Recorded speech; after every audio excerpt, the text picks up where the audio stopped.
찬양대에 찬양을 드리면 늘 마음이 좀 시원해지는 것 같은 그런 10년 묵은 체증이 쭉 빠지는 것 같은 그런 느낌이 듭니다.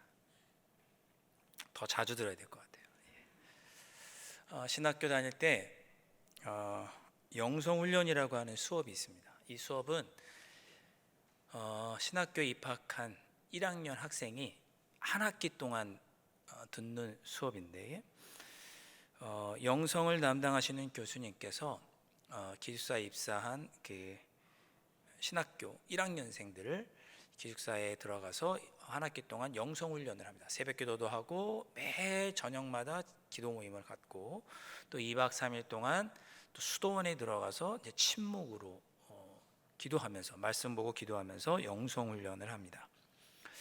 이 담당하시는 교수님이 영성을 오랫동안 연구하셨던, 특별히 서방교회 영성을 전공하시던 침묵훈련 이런 거 연구하셨던 교수님이신데, 이분이 기독교 기숙사 사감으로도 계셨습니다. 영성훈련을 지도하면서 기숙사 사감으로 계시고 새벽마다 또 새벽기도를 인도하셨는데, 이분이 마지막 날, 새벽기도 마지막 날, 그러니까 영성훈련이 끝나는 날 새벽에 골로새서 3장을 말씀 가지고 한번 설교를 하셨습니다.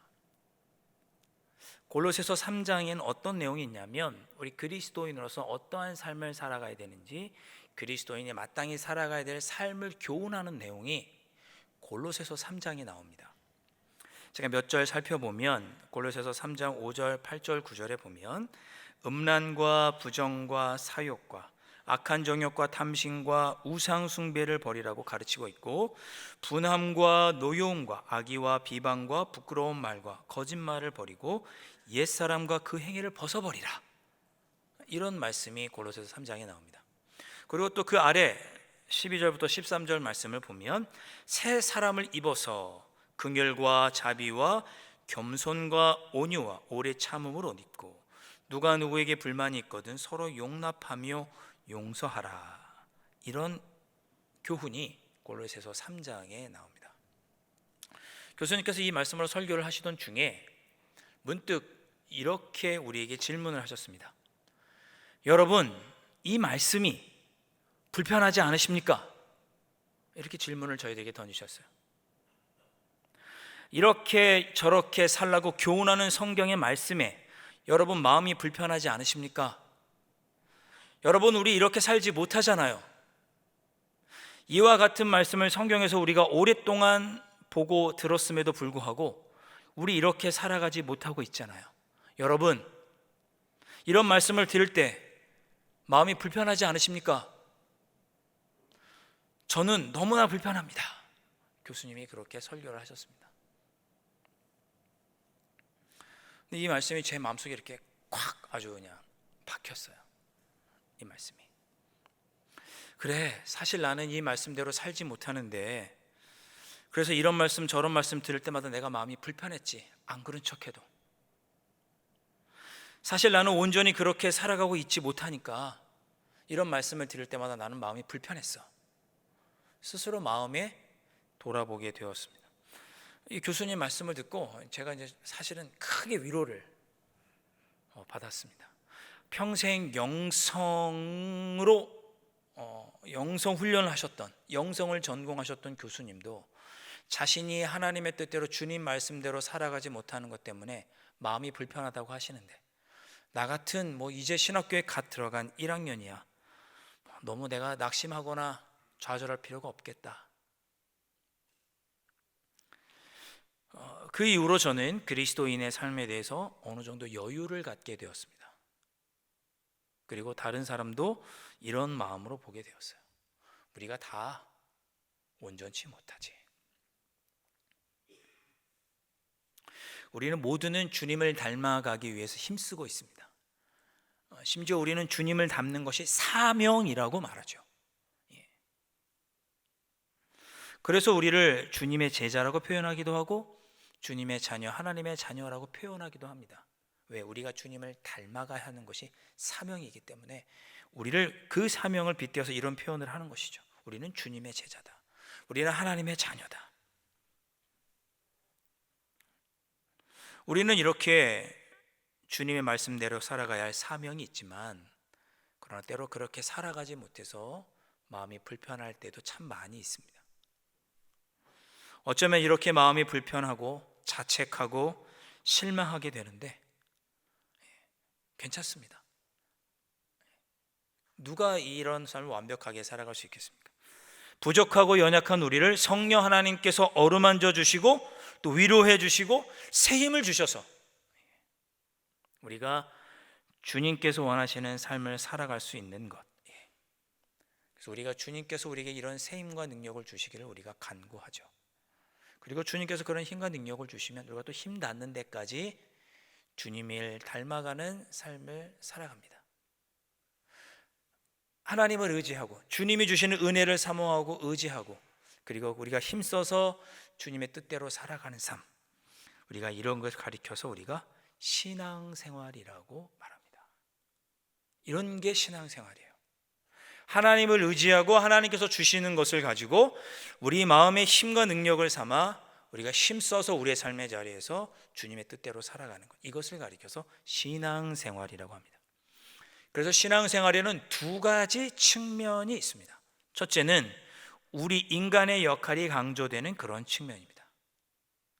내가 주님의 말씀에 순종하고 주님의 제자로서 온전히 살아가려고 하는 것, 나의 의지와 수고가 강조되는 그런 측면, 우리의 신앙생활 가운데 노력하고 절제하고 견디고 헌신하고 인간의 의지적으로 행위를 강조하는 그런 측면이 우리의 신앙생활에 있습니다. 또 다른 측면은 우리의 역할이 아닌 온전히 하나님의 역할이 강조되는 그런 측면입니다. 즉 우리의 힘으로는 할 수 없으니 성령께서 하시도록 우리의 모든 것을 내어 맡겨드리는 측면입니다. 우리가 수고하고 노력하지만 그러나 우리가 결코 이룰 수 없으니 하나님께서 도와주시고 성령께서 우리를 감화 감동하신다면 우리가 감당할 수 있다. 하나님의 역할, 우리에게 부어주시는 하나님의 역할이 강조되는 측면입니다. 그래서 우리가 신앙생활할 때 이런 하나님의 도우심을 간구하기 위해서 기도도 하고 성령 체험도 하고 성령의 은사를 받으려고 하고 성령 충만하기 위해서 노력을 하죠. 그래서 신앙생활에는 이 두 가지 측면이 있습니다. 나의 노력과 하나님을 의지하는 이 두 가지 측면. 예를 한번 들어보겠습니다. 학생이 있는데 내일 시험을 봅니다. 그럼 오늘 어떻게 될까요? 열심히 공부해야겠죠. 그런데 내가 밤새도록 기도하면 주님께서 시험을 잘 보게 해주실 거야, 그렇게 생각하고 공부하지 않는다면 글쎄요, 믿음이 있는지는 모르지만 지혜롭지 않은 모습이죠. 그러나 거꾸로 공부는 내가 하는 거고 시험은 내가 보는 거지, 하나님이 내 삶에 무슨 영향을 끼치겠어, 내 삶에 하나님이 뭐 개입하실 여지가 어디 있어, 내가 열심히 수고하고 노력하면 되는 거지 라고 생각하는 사람은 하나님이 내 삶에 개입할 여지를 두지 않고 하나님을 의지하지 않고 신뢰하지 않는 그런 사람일 것입니다. 그래서 우리는 항상 이 두 가지 면이 균형과 조화를 이루어야 합니다. 하나님을 온전히 의지하는 측면과 그리고 나의 힘으로 노력하고 수고하는 측면, 이 두 가지가 균형 잡힐 때 건강한 신앙생활이라고 말할 수 있습니다. 빌립보서 2장 12절과 13절 말씀, 제가 한번 읽어보겠습니다. 그러므로 나의 사랑하는 자들아, 너희가 나 있을 때뿐 아니라 더욱 지금 나 없을 때에도 항상 복종하여 두렵고 떨림으로 너희 구원을 이루라. 너희 안에서 행하시는 이는 하나님이시니 자기의 기쁘신 뜻을 위하여 너희에게 소원을 두고 행하게 하시나니. 아멘. 12절 말씀 보시면 우리가 항상 주님께 복종하고 늘 두려워 떨리는 마음으로 구원을 이루어야 된다라고 우리에게 교훈하십니다. 구원을 이루기 위해서 우리의 역할이 있다는 거죠. 구원은 여기서 말하는 구원은 예수 그리스도 믿고 우리가 하는 회심을 이야기하는 것이 아니라 하나님의 자녀로 온전히 이 땅에서 하나님의 나라를 누리고 살아가는 삶을 의미합니다. 우리가 이 땅에서 하나님의 자녀로 살아가기 위해서 우리의 노력이 필요하다는 거예요. 13절은 무엇입니까? 하나님은 우리가 구원을 온전히 이룰 수 있도록 우리의 마음에 소원과 능력을 부어주시는 분이시다, 그렇게 말씀하고 있죠. 하나님께서 우리에게 구원을 이루며 살도록 이 땅에서 하나님의 자녀로 살아갈 수 있도록 우리에게 소원을 주시고 능력을 주신다는 말씀입니다. 그 하나님이 우리에게 소원과 능력을 주셔야지만 우리가 하나님의 자녀로 힘써 살아갈 수 있다. 이렇게 빌립보서 2장 12절과 13절에서 말씀합니다. 이 두 가지가 균형 잡혀 있어야 건강한 신앙생활입니다.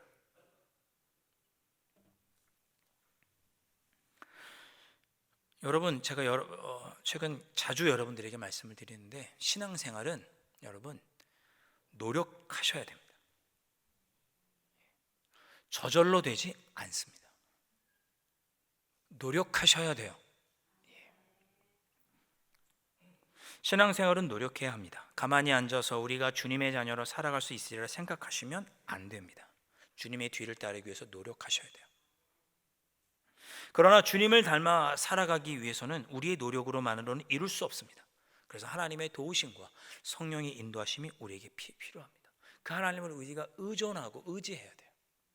이 두 가지가 조화를 이루고 균형을 이룰 때 우리가 건강하게 신앙생활할 수 있습니다. 여러분 자신을 한번 돌아보십시오. 여러분은 혹시 이 둘 중에 하나로 치우쳐져 있는 것은 아닌가? 한번 생각해 보시면 좋겠습니다. 사도 바울이 이 균형을 이루는 게 너무나 중요하기 때문에 오늘 사랑하는 아들 디모데에게, 영으로 낳은 사랑하는 디모데에게 그렇게 권면합니다. 7절과 8절 말씀. 망령되고 허탄한 신화를 버리고 경건에 이르도록 내 자신을 연단하라. 육체의 연단은 약간의 유익이 있으나 경건은 범사에 유익하니 금생과 내생에 약속이 있느니라. 아멘. 이 예전 성경에는 연습이라고 되어 있습니다. 연단을 연습이라고 했어요. 원어로 보면 운동선수가 우통을 벗고 땀을 흘리면서 훈련하다, 그런 뜻이 연단하다, 연습하다라는 뜻입니다. 우리가 하나님 아버지 앞에서 경건에 이르는 모습으로 살아가기 위해서는 땀 흘려 노력해야 된다는 뜻입니다. 사도 바울은 디모데에게 균형 잡힌 신앙생활을 하라고 권면하는 거예요. 하나님을 항상 의지하고 성령의 도우심을 바라고, 성령께서 우리에게 도와주시면 우리가 힘써서 또 주님의 자녀로 살아가기 위해서 노력하라는 거죠. 주신 말씀을 따라서 살아가기 위해서 노력하라는 거예요. 그 말씀을 삶 속에 적용하고 실천해보는 훈련, 그런 훈련의 삶을 살아가야 된다는 거죠. 우리가 훈련이라고 하면 좀 부정적인 이미지로 훈련이라는 단어를 생각하실 수 있는데, 훈련은 좋은 거죠, 사실은. 그렇죠? 제가 몇 번 말씀드렸잖아요. 여기 도로 앞에 보면 자동차 운전하신 배우는 분들이 많이 있습니다.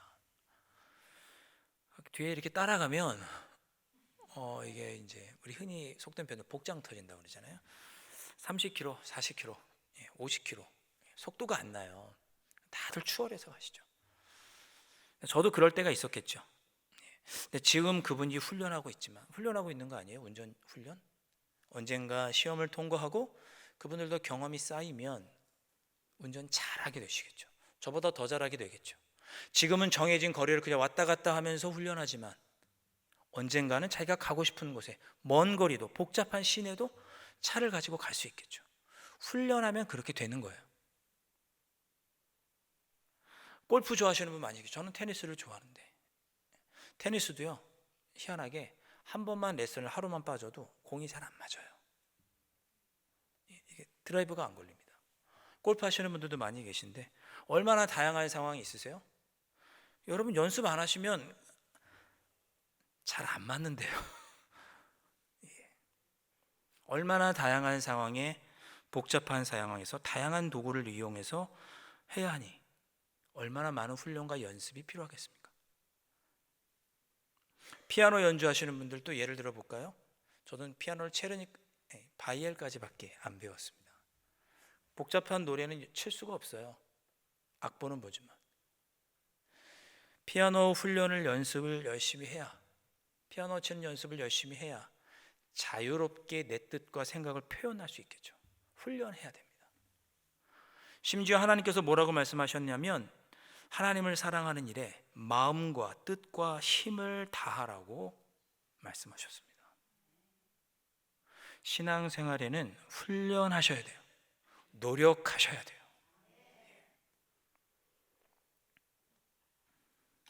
아무런 노력도 하지 않고 주님의 길을 따를 수 있다는 생각은 잘못된 생각입니다. 내가 적절한 시간과 노력과 훈련이 없이 운전을 잘하게 되고 골프를 잘 치게 되고 피아노를 잘 연주할 수 있게 된다는 생각은 학생이 공부하지 않고 저절로 공부 잘하겠다는 생각과 다를 바가 없죠. 잘못된 생각입니다. 여러분 지금 얼마나 주님의 뜻대로 살아가기 위해서 노력하고 계십니까? 일주일에 한 번 주일 주님 전에 나와서 예배 드리는 것으로는 안 된다는 거죠. 여기 다 우리가 지금 보고 함께 예배 드리고 있잖아요. 우리가 보지 않는 곳에서 여러분이 주님의 뜻대로 살아가기 위해서 훈련하셔야 돼요.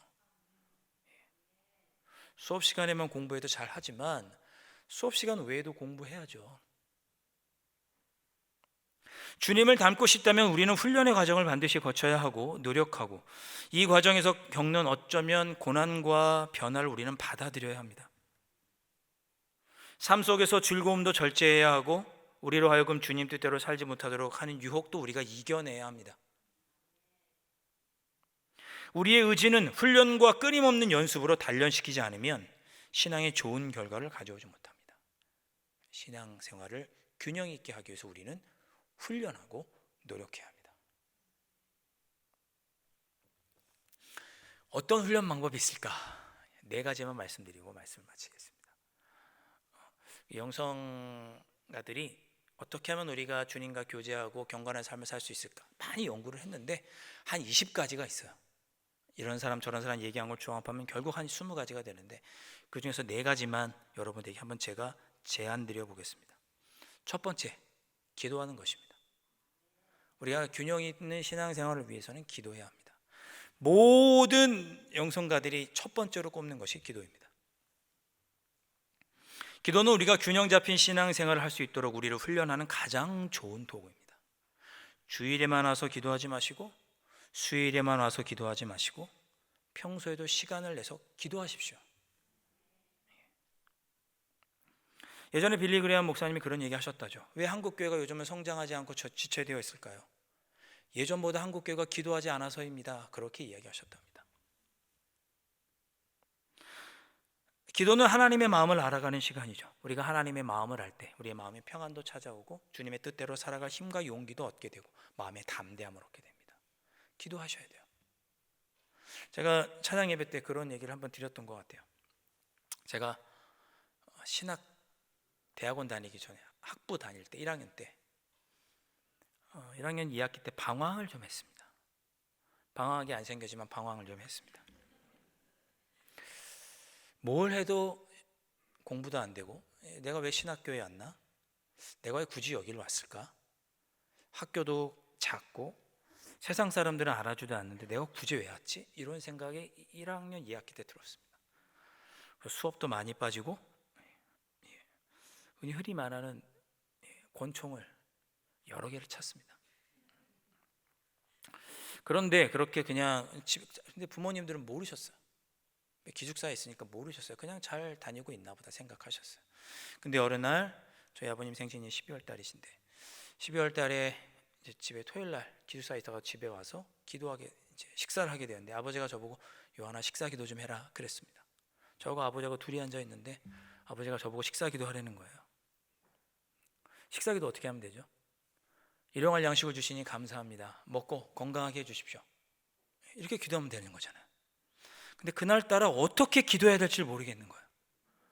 아버지 저 하나님 저 어떻게 기도가 안 나오는 거예요. 어찌어찌 기도를 마무리했습니다. 아버지가 저에게 그런 얘기 하시더라고요. 요한아 너 기도 생활 해야겠다. 그 아버님의 음성이 아직도 제 귓가에 쟁쟁합니다. 제가 그때 깨달았어요. 내 삶의 모든 것은 다 연결되어 있구나. 신앙과 연결되어 있구나. 내 삶에 지금 이렇게 방황하고 뭔가 손에 안 잡히는 것 같고 이 모든 것들이 사실은 가장 중심에 기도하지 않음, 신앙생활을 제대로 하지 않음에 있구나. 그때 깨닫게 되었습니다. 기도하지 않고 어떻게 우리가 균형 있는 신앙생활, 건강한 신앙생활을 할 수 있겠습니까? 기도하지 않고 우리의 삶이 어떻게 주님 보시기에 합당한 삶을 살아갈 수 있기를 바라십니까? 내일 시험인데 시험 공부하지 않고 내일 100점 맞기를 바라는 학생의 마음과 똑같은 거라니까요. 주일에 와서 이 자리에서 나와서 예배드리고 기도하는 것 이외에 여러분 개인적인 시간을 내서 기도하세요. 단 5분이라도 하루에 기도하세요. 기도가 우리로 하여금 주님의 뜻대로 살아가게 하는, 건강한 신앙생활을 살게 하는 좋은 훈련입니다. 기도하세요. 네. 두 번째는 조금 유치할 수도 있는데 일기 쓰기입니다. 목사님 뭐 일기를 쓰라고 그러세요. 초등학교 때까지 쓰고 안 썼는데. 이 일기는 좀 더 구체적으로 표현하면 영적 일기입니다. 꼭 노트에 쓰지 않으시더라도 여러분이 하루를 지나고 잠이 들 때쯤 오늘 하루를 한번 돌아보시는 거죠. 내가 오늘 주님 뜻대로 살았나? 한 번만 돌아보시는 거예요. 내가 왜 하필 그때 그 말을 했을까? 왜 그때 그 선택을 했을까? 왜 그때 그 행동을 했을까? 한번 이렇게 돌아보시는 거죠. 쓸 수 있으면 노트에 한번 써보시고, 매일 어렵다면 일주일에 한 번이라도 그렇게 돌아보는 시간을 갖는 것, 이것이 영적 일기 쓰기입니다. 이것이 훈련이에요. 우리로 하여금 건강한 신앙생활을 살아가도록 하게 하는 훈련의 한 방법이라는 것입니다. 세 번째는 자백하는 것입니다. 이것도 훈련이에요. 자백하는 거. 오늘 하루를 살면서 내 안에 누군가에 대한 미움, 분노, 안타까움 이런 마음이 들 때 그것을 누군가한테 이야기하는 거예요. 내가 믿을 수 있는 사람, 나랑 가장 가까운 사람, 보통은 배우자가 되겠죠. 남편과 아내에게 이야기하는 거예요. 여보, 사실은 내가 오늘 살면서 어떤 사람을 만났는데 너무 안타깝더라. 그리고 그 사람한테 내가 막 자랑하고 싶은 막 이런 생각 들었어. 내 안에 그런 어떤 드는 그런 마음들을 내 입술로, 내 가장 믿을 수 있는 사람에게 입술로 이야기해 보는 거예요. 그렇게 하는 것이 자백입니다. 가톨릭은 이걸 잘하죠. 고해성사라는 게 있잖아요. 우리도 가장 믿는 사람에게 내 마음이 어떠했는지, 내 마음의 상태가 어떤지를 자백해 보는 것. 표현이 조금 거칠긴 하지만 그냥 서로 편하게 고백해 보고 이야기해 보는 것이죠. 그런 것들을 통해서 내 마음을 성찰하게 되고 내 신앙이 더욱더 균형 잡힌 신앙이 될 수 있다는 것입니다. 네 번째는 절제하는 것입니다. 절제하는 것. 절제는 나 자신을 위해서 돈과 시간과 열정을 사용하는 것을 조금 절제하고 주님을 위해서 나의 시간과 열정, 재물을 사용하는 것이 절제입니다. 나를 위해서 지금껏 시간과 열정을 사용했다면 이제는 그것을 조금 절제하고 하나님을 위해서 나의 시간과 열정과 재물을 드려보는 것입니다. 이것이 절제입니다.